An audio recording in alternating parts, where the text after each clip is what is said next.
We give to God, we share with one another, not for praise, applause, or gain, but to honor and trust God for his provision. In 1 Samuel 23, David risked his life to save Keilah. He did not seek reward nor bargain with God. He acted out of covenant faith, trusting God's hand, not human acclaim. Why give when nothing comes back? Because God gave us his Son without lack. John 3 verse 16, for God so loved the world that he gave his one and only Son. In Christ, we learn what true giving means. So giving is not a transaction, not self-promotion, but a reflection of the cross, God's greatest devotion. When we give without expectation, we declare the gospel to every nation.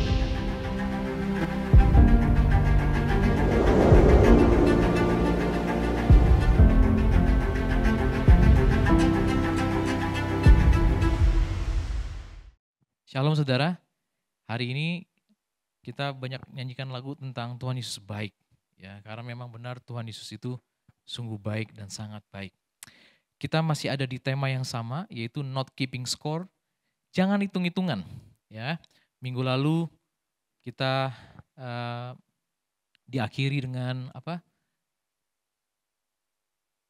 Tuhan Yesus disalibkan, dan saat dia disalibkan dia melihat kita sebenarnya dari jauh.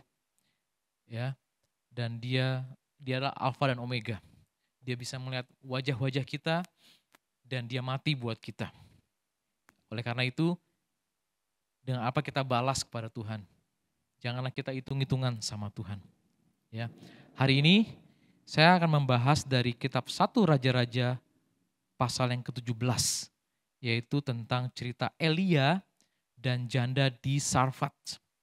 Ya, saya akan bacakan buat saudara. Tetapi sesudah beberapa waktu, sungai itu menjadi kering sebab hujan tidak turun di negeri itu. Ya, Elia dipilih Tuhan, diangkat Tuhan menjadi nabi, artinya representatifnya Tuhan. Dan dia diminta untuk bernubuat, untuk supaya enggak turun hujan. Ya, dan kemudian dia enggak turun hujan, dia yang susah sendiri. Benar enggak? Akhirnya dia harus pergi ke sungai. Dan di situ di ayat sebelumnya Tuhan pelihara dia melalui burung gagak. Burung gagak datang untuk ngasih dia makan dan dia bisa minum dari sungai tersebut. Ya, burung gagak bisa ngasih roti dan juga daging, gak ada pilihan. Apapun yang disediakan oleh burung gagak makan deh. Gak tahu kadang-kadang daging kelinci, daging ular gak tahu saya, tapi apa yang tersedia makan gitu ya. Lalu ayat 7 ini, setelah sungai itu menjadi kering sebab hujan tidak turun di negeri itu, maka datanglah firman Tuhan kepada Elia. Bersiaplah, pergi ke Sarfat yang termasuk wilayah Sidon. Dan diamlah di sana, ketahuilah aku telah memerintahkan seorang janda untuk memberi engkau makan. Sebelumnya aku memerintahkan burung gagak, sekarang aku memerintahkan kelompok yang marginal, ya, yang lemah, yaitu janda yang harusnya dikasih makan, yang harusnya dibantu, tapi dibilang, aku memerintahkan seorang janda untuk memberi engkau makan. Dia juga gak kenal jandanya siapa. Lalu sesudah itu ia bersiap, lalu pergi ke Sarfat. Setelah ia sampai ke pintu gerbang kota itu, tampaklah di sana seorang janda. Mungkin dari properti bajunya kelihatan bahwa dia adalah seorang janda sedang mengumpulkan kayu api. Ia berseru kepada perempuan itu, katanya, cobalah ambil bagiku sedikit air dalam kendi supaya aku minum. Ketika perempuan itu pergi mengambilnya, ia berseru lagi, cobalah ambil juga bagiku sepotong roti. Waktu diminta minum, janda itu nggak ada komen apa-apa, nggak ada keluh kesah, sepertinya cadangan air masih ada.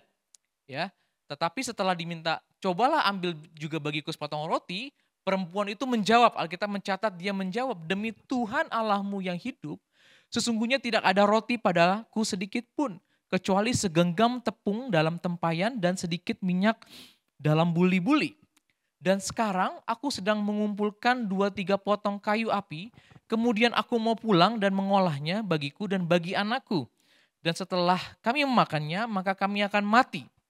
Tetapi Elia berkata kepadanya, janganlah takut, pulanglah, buatlah seperti yang kau katakan, tetapi buatlah lebih dahulu bagiku sepotong roti bundar kecil daripadanya. Dan bawalah kepadaku, kemudian barulah kau buat bagimu dan bagi anakmu. Sebab beginilah firman Tuhan Allah Israel.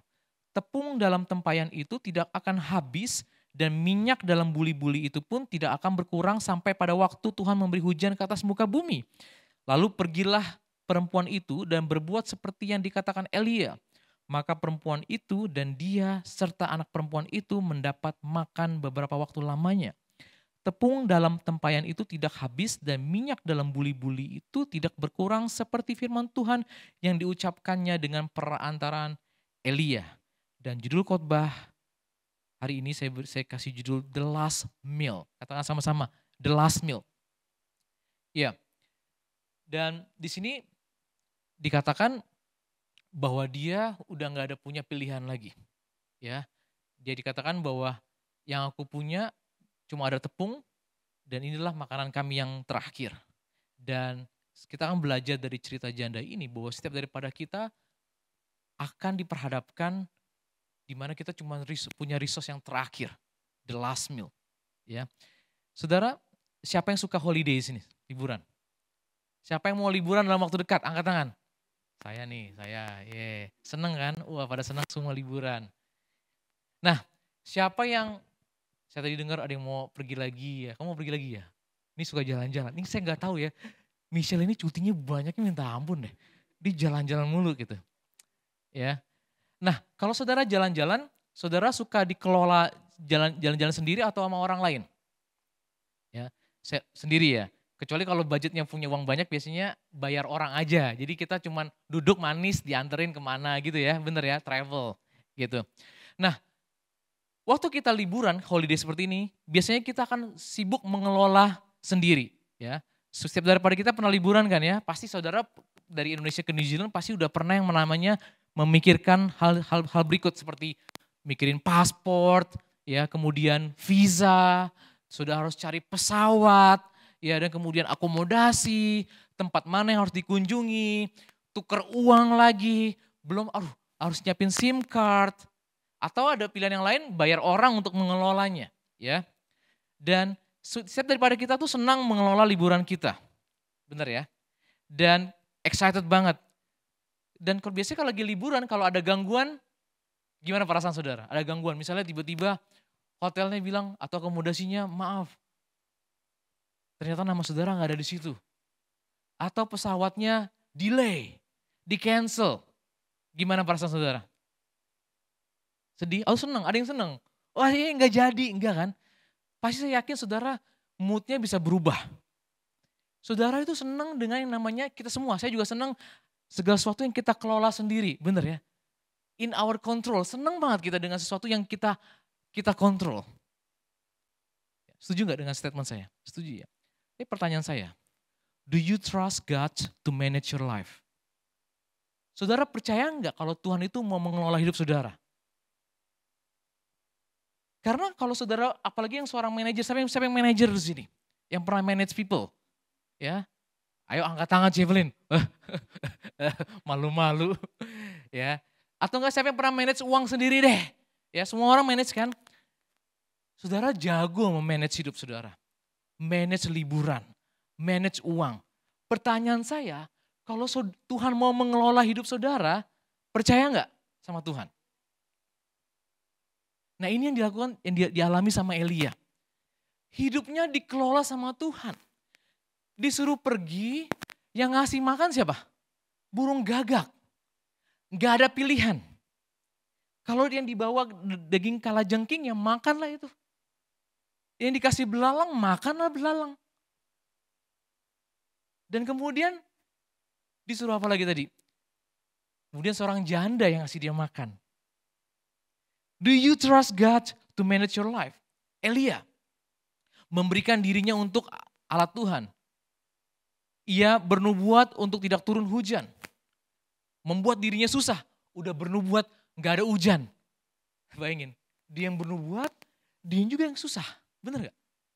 Wah, mending nubuat yang bagusan. Ini nubuatnya yang akan berdampak buat dirinya sendiri. diberi makan oleh burung gagak, gak ada pilihan. Kemudian setelah air sungai kering, dia juga harus pergi ke tempat yang lain. Dan dia gak tahu, karena hidupnya dikelola sama Tuhan. Next apa? Gak tahu. Gak tahu.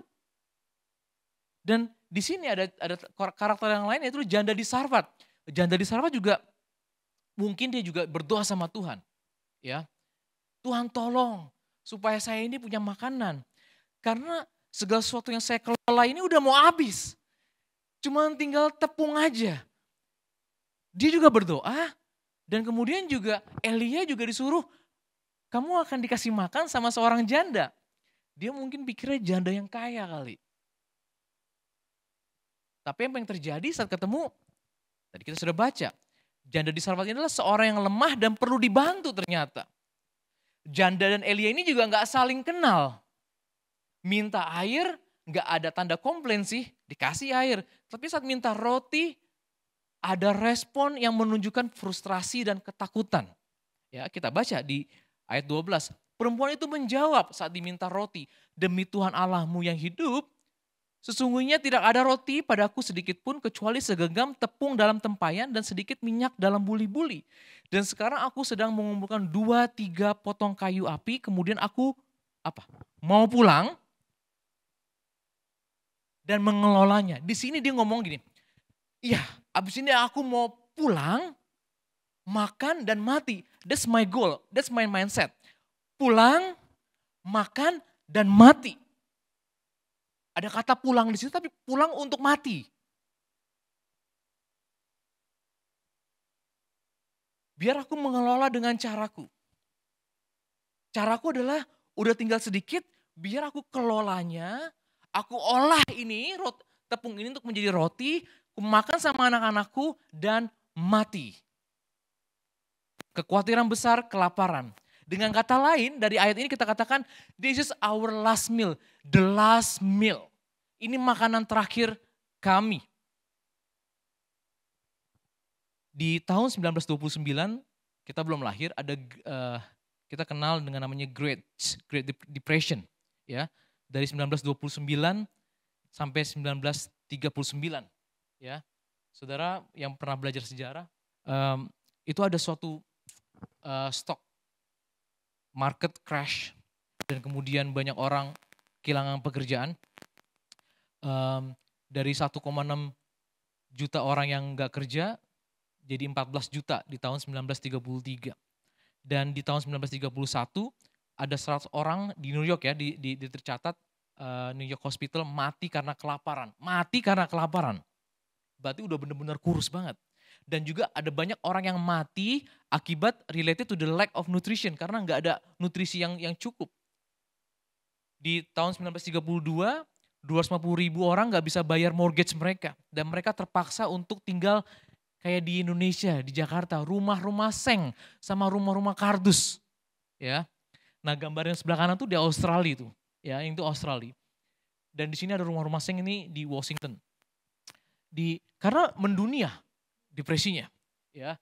Dan saudara lihat bahwa mereka itu sangat-sangat kelaparan. Bahkan beberapa orang, banyak sih, ada istilah yang namanya, apa istilahnya, saya lupa nama istilah in English, tapi mereka tuh pergi untuk ke kota hanya untuk mencari pekerjaan. Bahkan mereka sengaja melakukan kriminal hanya untuk supaya dipenjara. Karena di penjara lebih baik dapat makanan hangat. Sampai segitunya mereka mau mendingan gue di penjara daripada gue di luar. Gitu. Itu depresi. Nah ini bayangin janda ini mengalami, udahlah ini makanan saya terakhir. Dan mindsetnya adalah pokoknya saya pulang dan kemudian saya mau mati. Dari cerita Alkitab ini ada beberapa langkah. Saat kita membaca Alkitab, kita harus belajar namanya prinsip dan pola, prinsip and pattern. Ya, karena zaman itu mereka nggak punya Alkitab. Kita punya Alkitab. Kita bisa baca dan kita bisa belajar dan kita bisa belajar prinsipnya apa, polanya apa. Prinsipnya sama tapi polanya mungkin berbeda karena tiap tahun berbeda. Ya, tiap generasi berbeda. Nah, kita harus belajar. Pertama adalah yang perlu kita lakukan saat kita menghadapi the last meal, apapun itu. The last meal saat hubungan pernikahan saudara dari ujung tanduk udah nggak ada jawaban, the last ya, saat kita kelaparan, saat kita udah mau ditinggal, kita udah nggak dapat pekerjaan dan sebagainya. Ini prinsip yang harus kita pelajari. Yang pertama adalah don't be afraid. Tetapi Elia berkata kepadanya, apa? Baca sama-sama. Janganlah takut. Karena takut itu mencuri damai sejahtera kita. Kalau kita udah takut, damai sejahtera kita udah hilang. Kalau udah hilang, your self defense gone.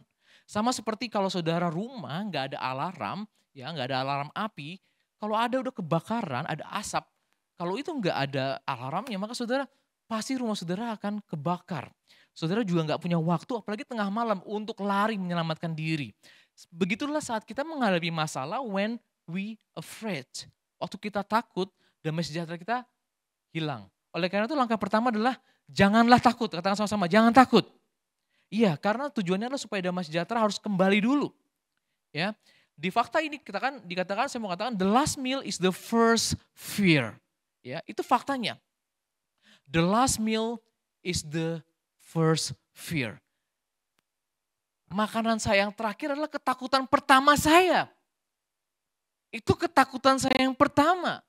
Pikiran saya cuma itu, karena ini cuma the last meal, makanan terakhir yang saya punya. Itu faktanya. Tapi Elia berkata, janganlah takut. Dan kemudian step yang berikutnya yang perlu kita pelajari adalah prinsip yang kita perlu pelajari adalah yang kedua adalah go home. Pulanglah. Pulanglah, Elia bilang pulanglah. Go home where your family is. Di mana anakmu menunggu. Kalau kamu lagi ribut, pernikahanmu udah di ujung, jangan kabur. Pulang. Pulang ke rumah. Hadapi. Hadapi. With any cost. With any cost. Walaupun harus terbang, pulang. Walaupun with any cost. Ya. Karena your answer start from home. Jawaban yang saudara butuhkan semuanya ada di dalam rumah. Dalam jangkauan saudara. Nah, kata go home di sini juga berbicara mengenai family. Ya karena di rumah itulah saudara punya keluarga.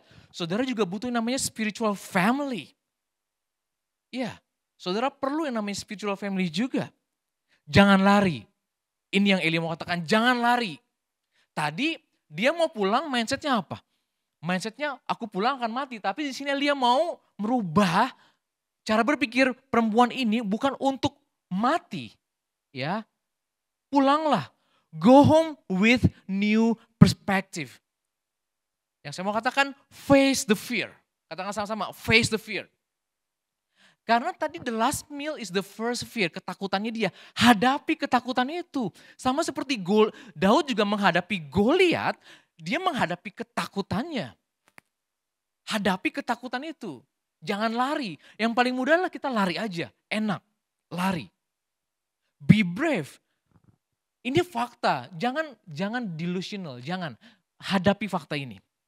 Yang mau dilakukan adalah ambil tepung itu dari tempayan dan minyak dari buli-buli itu. Iya, itu akan berkurang. Gak apa-apa. Lakukan. Hadapi.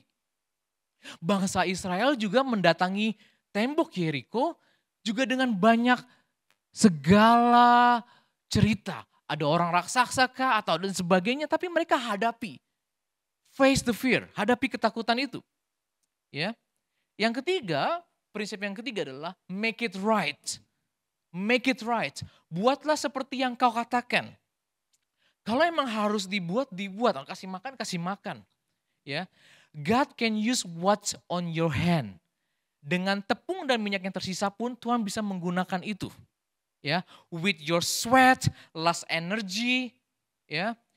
Elia melihat itu langkah yang benar. Kalau memang hubungan sepertinya harus putus, harus cerai, kalau memang harus minta maaf ya udahlah minta maaf lah. Hadapi ketakutan itu, dia mau marah sama kamu, hadapi. Hadapi. Banyak orang tuh kabur, lari, nggak mau menghadapi. Sebenarnya jawaban cuma di situ. Hadapi ketakutan saudara.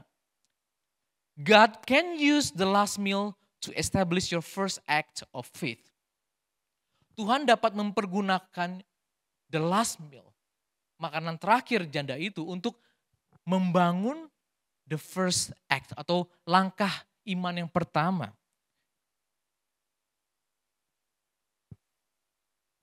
Yang keempat, dari prinsip ini kita bisa belajar, yaitu offer to God first.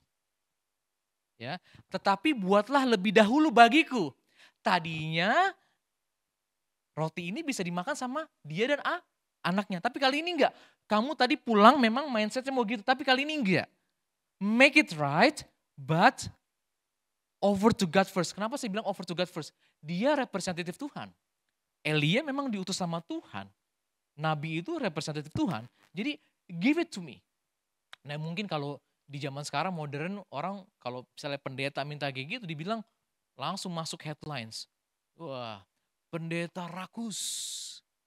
Janda yang udah mau mati dimintain persembahan. Kurang lebih gitulah ya. Tapi inilah cara kerajaan Tuhan, selalu dengan paradoks. Kalau kamu mengalami kehidupan, kamu harus mati dulu. Kalau kamu mau diangkat, kamu harus merendahkan diri.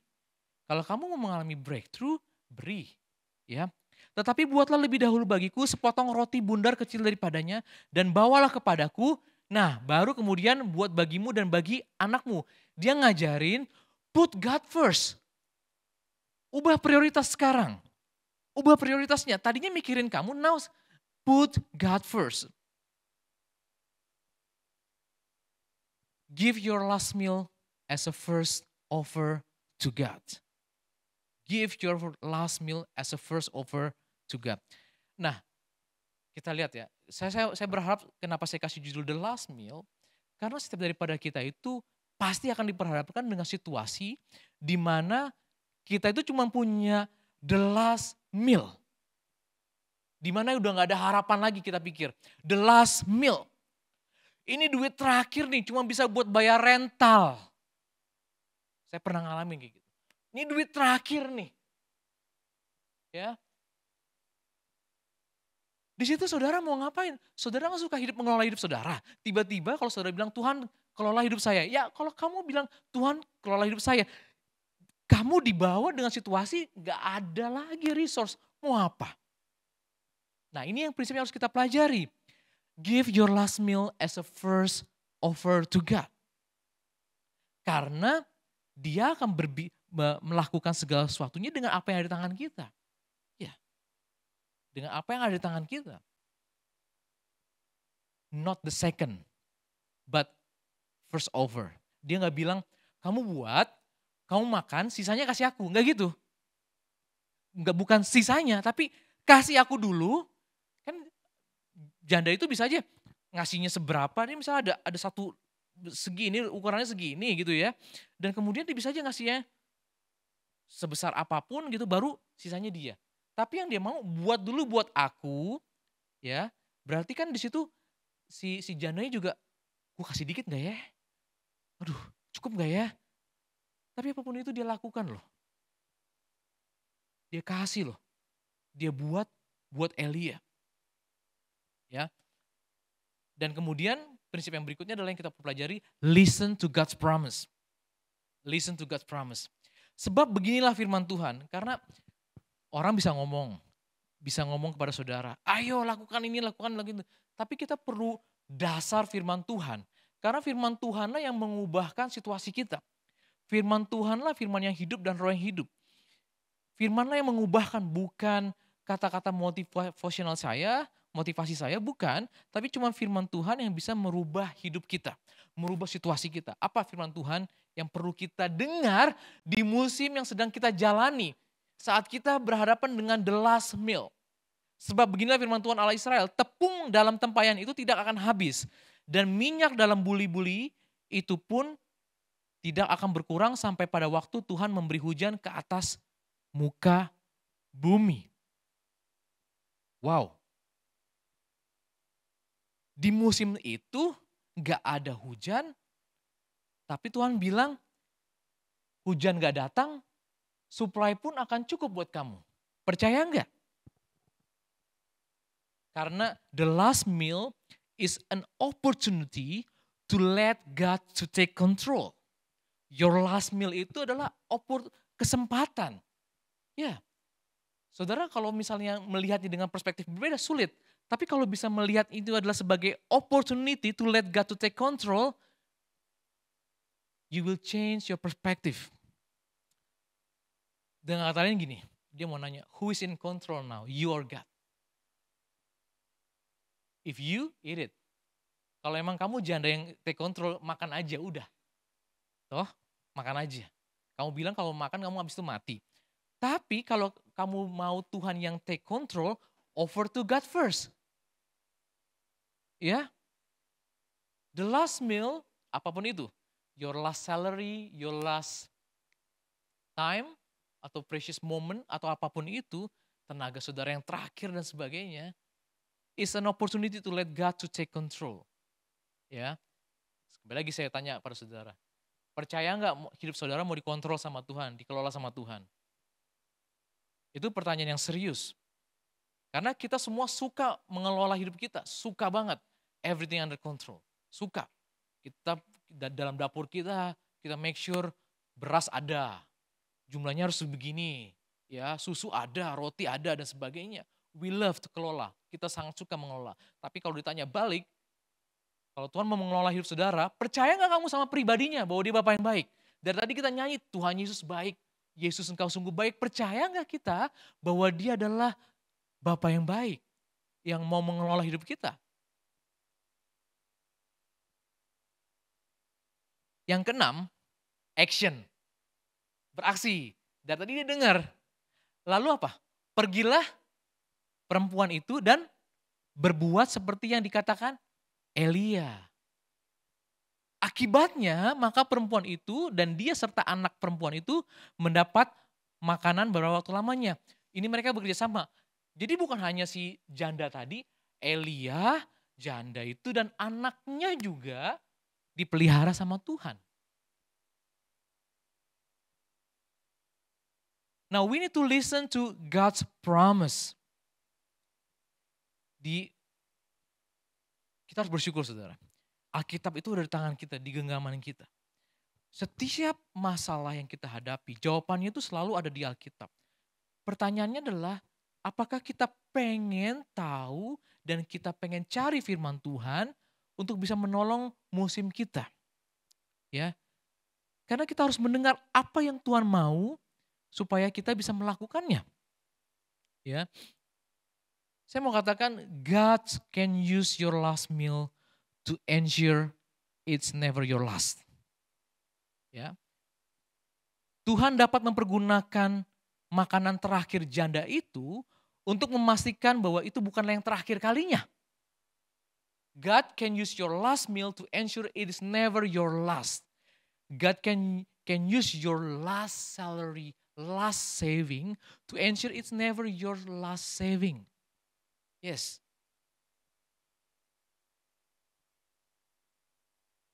Karena kalau nggak ada action, ya, kalau nggak ada aksi, berarti saudara nggak ada percaya. Karena saya punya prinsip begini, setiap daripada kita ini udah pada jago, udah banyak denger podcast firman Tuhan di YouTube, you name it, ya, mau pengkhotbah Indonesia, pengkhotbah luar negeri. Saudara semua dan saya mendengar firman Tuhan, ya, banyak pengkhotbah yang bagus juga mengajar. Tapi kalau cuma sebatas di kepala saja, bagi saya punya prinsip itu belum percaya. Masih belum percaya. Sampai dilakukan baru itu disebut dengan percaya. Kalau cuma masih di pikiran dong masih ide. Ya, because action is the evidence of trust. Ya, action is the evidence of trust. Pas lagi janda itu pergi dan melakukan seperti yang dikatakan Elia, lalu Tuhan bekerja.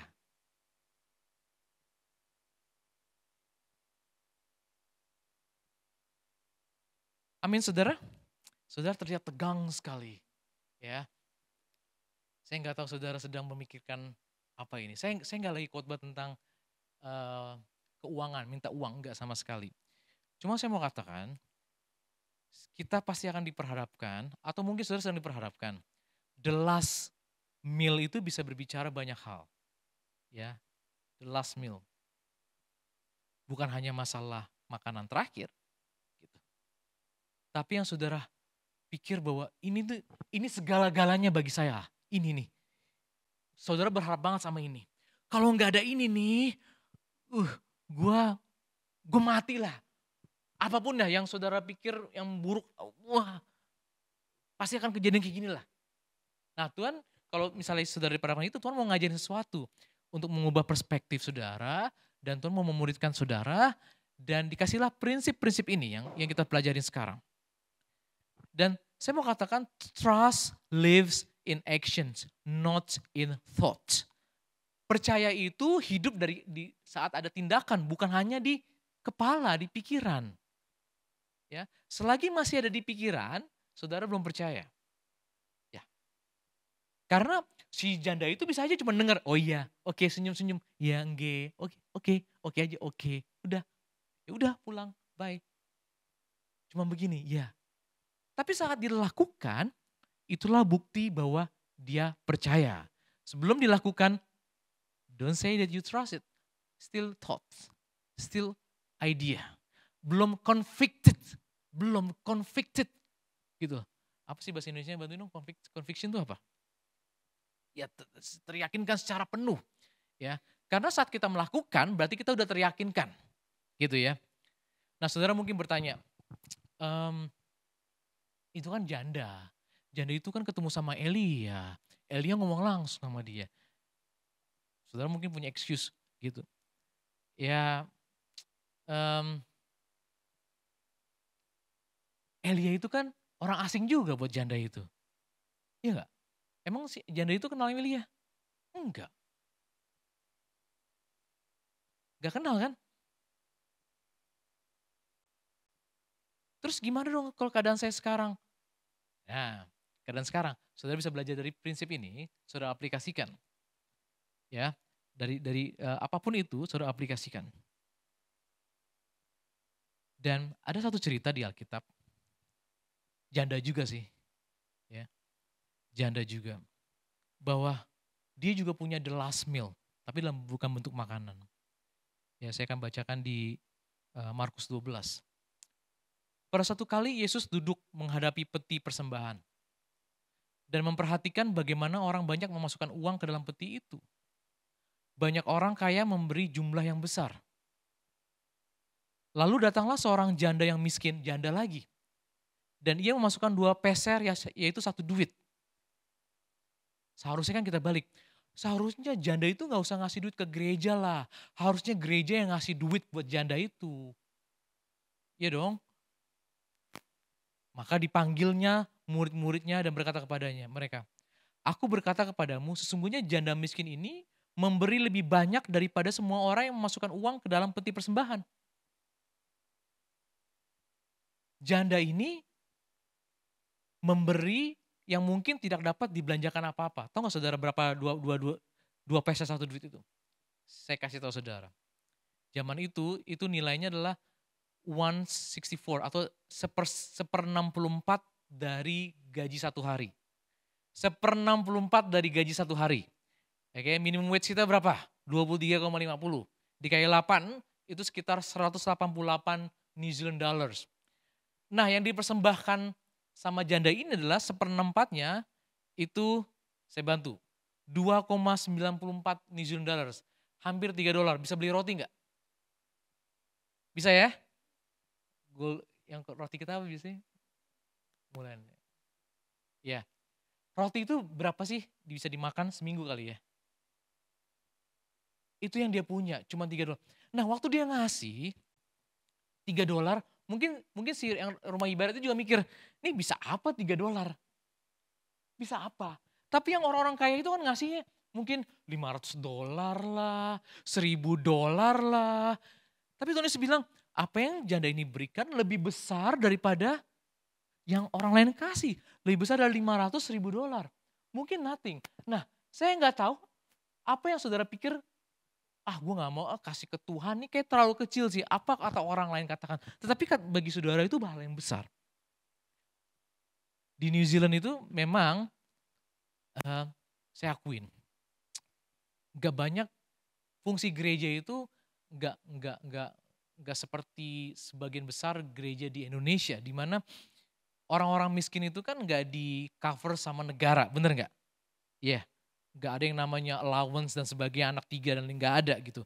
Makanya di Indonesia itu gereja itu membantu orang-orang miskin banyak.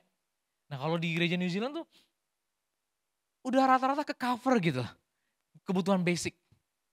Ya, kebutuhan basic itu kayaknya ke cover.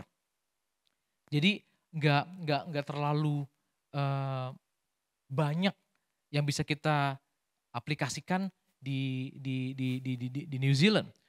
Cuman ya di New Zealand itu kita juga nggak punya namanya pembantu. Susah lah meng-hire orang gitu karena mahal. Apa-apa kita semua sendiri, bener ya? Dan karena kita semua sendiri, saya yakin yang resource yang paling berharga, yang saudara sangat hargai gitu ya, itu waktu. Karena saudara harus nyuci piring sendiri, bersihin rumah sendiri, nyupir sendiri, semuanya sendiri. Ya. Dan karena keterbatasan waktu, kadang-kadang kita ini suka berkompromi ya dengan banyak hal. Kita lupakan keluarga atau apapun. Yang penting kita mencari kesenangan diri sendiri. Ya, saya nggak ketemuin sih di tempat ini. Semua di sini orang baik-baik saya lihat, baik-baik semua. Istrinya pada nelfon, di mana? Gitu. Kok belum nyampe? Gitu. Saya juga telepon sama istri saya. Gitu. Kamu di mana? Gitu kan? Iya, ya saya lagi jalan gitu kan. Tapi kita semua tuh nggak punya banyak masalah dengan keuangan menurut saya. Ya, tapi dengan waktu. Ya, sehingga saudara dan saya tuh suka hitung-hitungan dengan hal waktu. Tenaga, waktu. Karena saya bilang di New Zealand kan saudara nggak kerja aja masih diurus gitu loh. Diurus sama negara lah. Ya enggak. Jadi untuk uang itu nggak terlalu mungkin, tapi untuk yang foreigner atau yang itu mungkin saudara akan berjuang dengan keras, bener nggak? Kerja karena saudara nggak dapat benefit ini. Cuman orang yang lokal, residents, saya rasa mereka kebutuhan basic itu pasti tercukupi. Ya, sekolah juga gratis. Ya. Dan di sini seorang janda ini memberikan, orang lain pikir, gue cuma bisa ngasih waktu sejam nih, 30 menit nih. Apa dibandingkan sama mahasiswa itu? Ya, si mahasiswa itu punya waktu banyak sekali. Kadang-kadang mereka, bener gak sih? Kadang-kadang punya waktu banyak gak? Enggak ya? Enggak juga. False sama. Saya sekarang orang lihat kayak Brian suka mancing. Ih, Brian mancing 4 jam loh. 5 jam, 4 jam. Banyak sekali. Saya kalau punya waktu 4 jam gak mungkin bisa mancing gitu kan. Tapi saya lihat kita semua ini bisa memberikan waktu kita. Ya, the last resource kita. Apapun itu kasih sama Tuhan. Karena kalau waktu ini kita kasih ke Tuhan, waktu saudara sangat berharga. Karena 1 jam saudara itu ternyata minimum dibayar $23. 1 jam saudara. Jadi kalau saudara datang nih bantu saya, saudara free ngasih waktu buat saudara. Sebenarnya saudara trade your time to me itu $23. Secara saudara gak sadar. Saudara ngasih saya itu $23. Tapi saya yakin saudara semua, gak semuanya minimum wage sebenarnya. Karena saudara belum dapat kerjaan aja, saudara yaudah deh apapun saya akan dapetin. Saya yakin skill saudara, 1 jam saudara itu lebih dari $23 sebenarnya, seharusnya. Jadi dengan katanya saat saudara datang misalnya, kita janjian yuk, kita ngafe yuk, ngapain ngobrol-ngobrol dan sebagainya. Ayo kita ikut kelas ini dan sebagainya. Saudara sebenarnya sedang trade your time. Ya, kalau saudara gaji saudara misal $50 per jam, saudara 2 jam, saudara kasih, berarti saudara sedang ngasih $100 secara nggak sadar. Gitu. Ya. Tapi saudara pikir, kok ini saya nggak bisa memberi ini, saya cuma punya talenta ini dan sebagainya, saya cuma punya bisa ini, saya bisa itu. Kalau semuanya berpikir kayak gitu, ini janda nggak akan pernah ngasih. Karena cuma 2 peser buat apa dibanding sama yang lain. Dia nggak mungkin mau ngasih.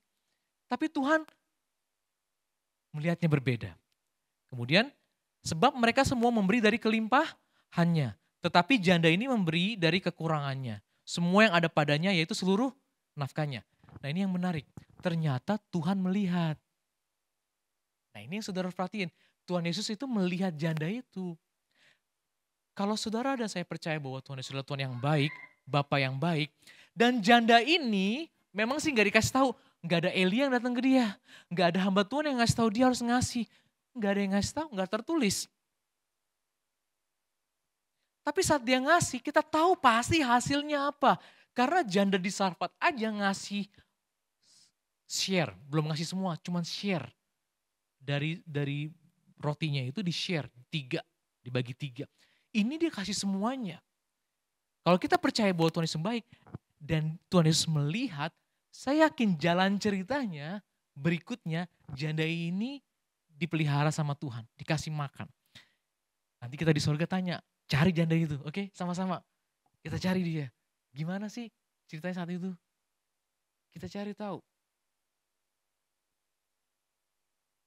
Pertanyaan saya buat saudara. Ya. Apa yang menjadi the last meal? And what is in your hand? Serahin sama Tuhan. Jawaban yang saudara butuhkan itu ada di jangkauan saudara dan saya. Karena new seasons require new faith and new provisions. Ya, saya ulangi sekali lagi.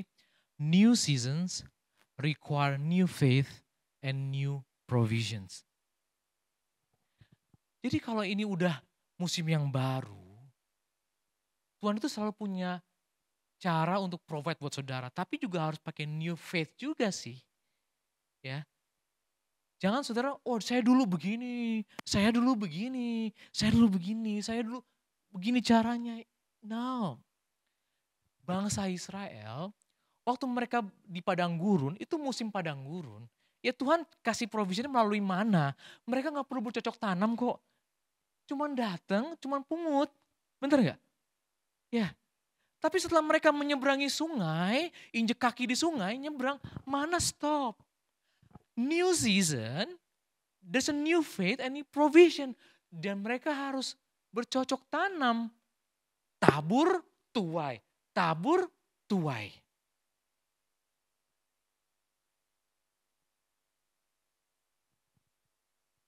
New seasons require new faith and new provisions. Dan janda itu tahu. Saya sudah coba kelola hasilnya nil. Emang new season kok. Itu season yang gak ada hujan. Kan gak bilang musim gak ada hujan sama sekali. Itu musim yang gak ada hujan memang. Nah berarti kan provisionnya gimana dong? Lu nabur pasti mati. Gak ada air, mau ngapain juga mati. Percuma, kamu punya benih baik pun mau coba tabur percuma. You just waste your energy and time. No. Kalau saudara mau pakai cara saudara mengelola ya begitu. Tapi kalau pakai cara Tuhan, dia cuma nanya, what is in your hands?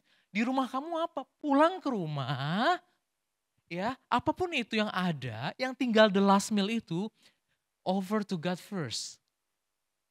Dan saudara akan melihat, itulah cara kerja kerajaan Tuhan. Caranya demikian. Jangan kabur, pulang. Ya, pulang, pergi ke rumah. Walaupun harus naik pesawat. Go home. Yes. Karena mungkin saudara pikir, tapi saya gak punya duit nih buat cuma segini doang buat ongkos pulang. Tapi saudara lihat ada problem ya dan saudara harus pulang ke sana. Pulang, just go home. Karena provision will be there. Amin saudara. Saudara percaya bahwa Bapak kita adalah Bapak yang baik. Kalau saudara dan saya percaya Bapak kita Bapak yang baik, maka pertanyaan yang pertama tadi, do you trust God to manage your life? Jawabannya pasti harusnya iya. Karena dalam lembah pun dia ada di situ. Hidup kita ini kan kadang-kadang di lembah. Itu juga karena maunya Tuhan. Kadang-kadang kita di atas gunung itu juga karena maunya Tuhan.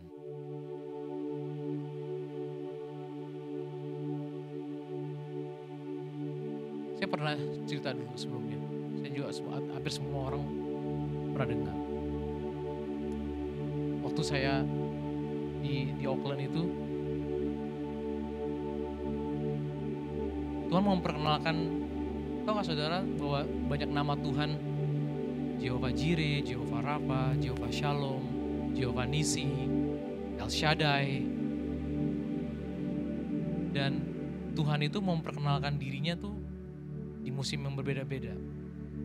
Kalau dia mau memperkenalkan kepada kita Jehovah Jireh, Tuhan yang menyediakan, maka cara membuktikannya buat Tuhan adalah saudara harus dibuat kekurangan. Pasti, kalau enggak, kalau saudara punya safety net, saudara punya segala sesuatu, ya gimana mau ngasih tahu bahwa Tuhan yang menyediakan? Nggak bisa. Nggak bisa.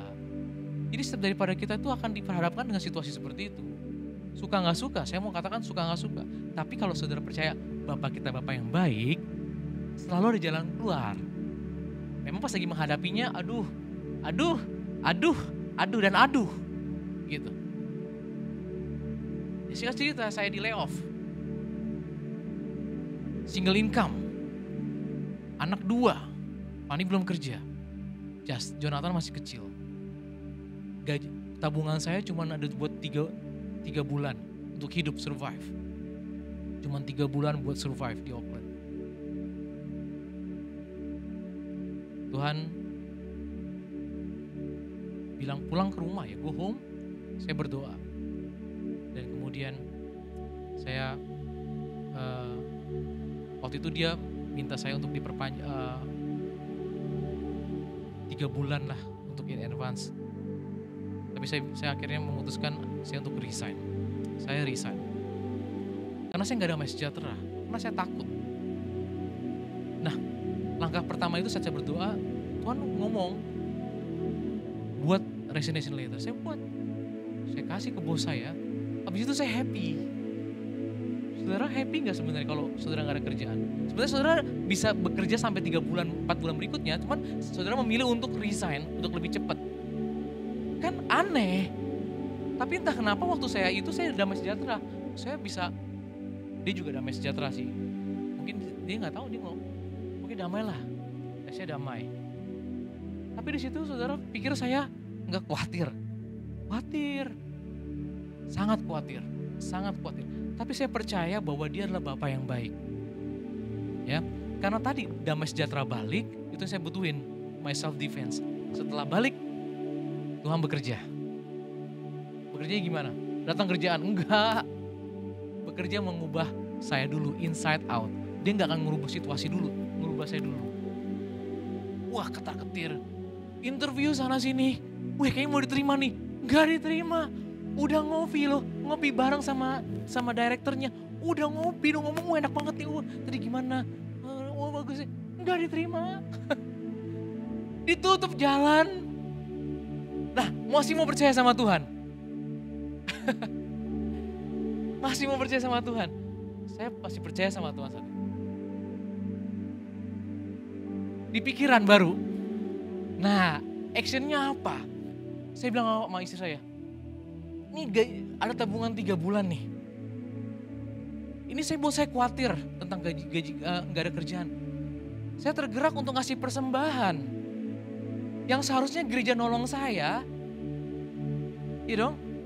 Saya bilang, boleh gak kita kasih yang kekhawatiran kita ini nih. The last meal ini. Dan saya ngomong sama Fani dan sebagainya, jumlahnya. Jadi artinya yang tadinya 3 bulan bisa survive, jadi berkurang. Akhirnya dengan ini, tadi kalau cuma masih in thought, dalam pikiran masih opinion lah, in thought lah. Ya, setelah dilakukan ngasih the last meal ini, Tuhan bekerja. Enggak hari itu sih, enggak habis hari itu, enggak. But, dia tidak pernah terlambat. Sebelum hari saya terakhir, saya dapat kerjaan, dapat sesuatu yang ajaib di tempat itu juga pokoknya. Dan saya ngelihat bahwa dari situasi yang mess itu menjadi message. Dari tes jadi testimoni. Hanya gara-gara Tuhan mau memperkenalkan bahwa aku tuh Tuhan yang menyediakan. Tapi dia akan membawa kita ke suatu situasi bahwa you have your last meal gitu loh. Kalau saudara gak ngalamin last meal, sulit saudara untuk melihat bahwa dia tuh setia, dia benar Bapak yang baik, sulit menurut saya. Cuman teori. Tetapi kalau diizinkan, itu kesempatan. That's the first opportunity that you will know Him. You are the best candidate to know Him. Nah itu, tangkap itu. Lakukan. Pasti Tuhan akan nanya. prinsipnya sama, polanya berbeda. Tuhan pasti akan berbicara kepada kita semua. Apa itu the last meal? Give it to God. Dan pastilah Tuhan will make everything be alright. Karena dia adalah Jehovah Rafa, Jehovah Nisi, Jehovah Shalom, Jehovah Jireh. Amin saudara.